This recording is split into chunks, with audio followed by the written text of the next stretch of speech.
What's up YouTube? Welcome back to another video. It's your boy OJ from AO Aquatics, and in this short video I'll just be going over a few tips on how to care for the red cherry shrimp, also known as the Neocaridina shrimp, and how to keep these little guys in your community aquarium.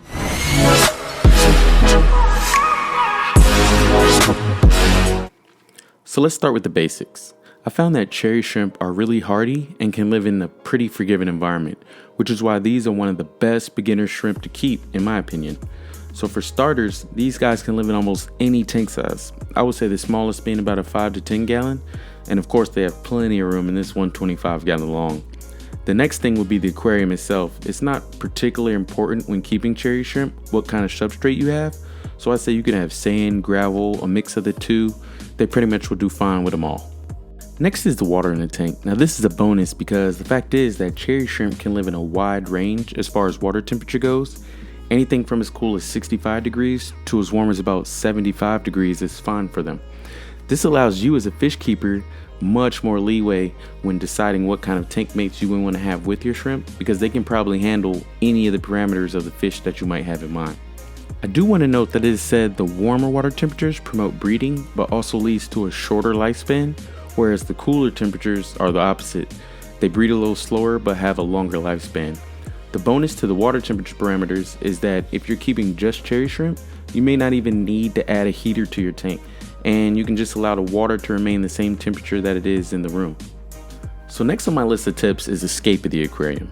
And for this I mean to have plenty of live plants if possible and some rocks or wood that can provide a lot of caves and nooks and crannies in them.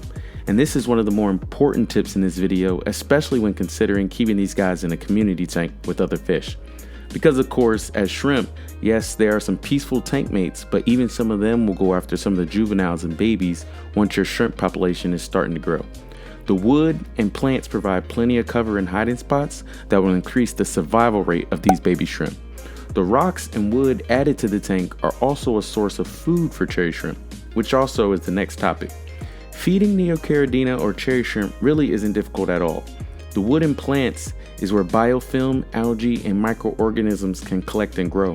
And for baby shrimp in the tank, they'll most likely remain hidden, eating off that biofilm that is built up.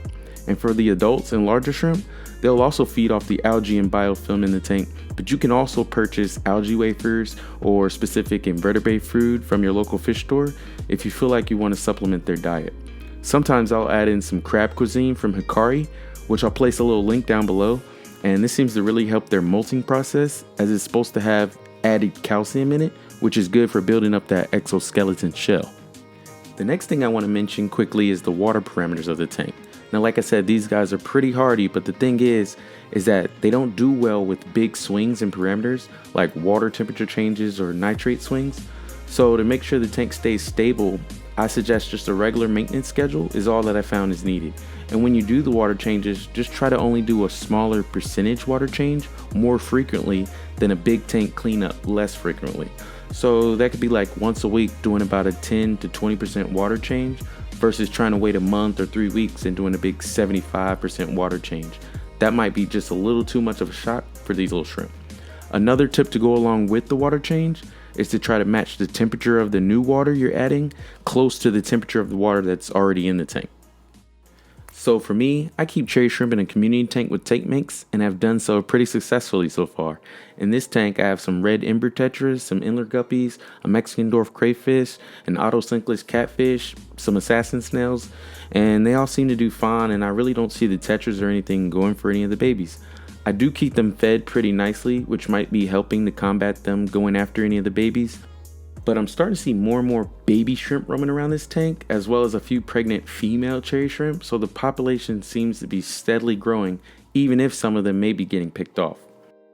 One last thing I wanted to mention in this video is the filtration. I have a canister filter on this tank because of the size of this tank, but cherry shrimp have a very little bioload, and a simple sponge filter should be enough to efficiently filter the water.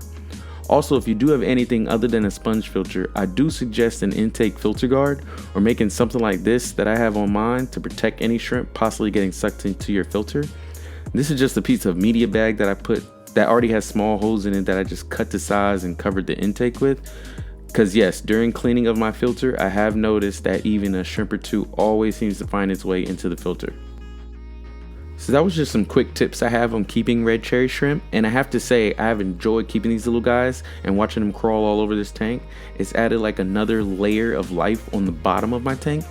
So if you have any more tips or maybe something important to add that I didn't even mention in this video, just let me know in the comments. But I appreciate everyone who has watched this video, and if you enjoyed it, just give me a like or even subscribe. And remember, I dare you to watch just 2 more of my videos so I can count you a part of the AO Aquatics family. Thanks for watching.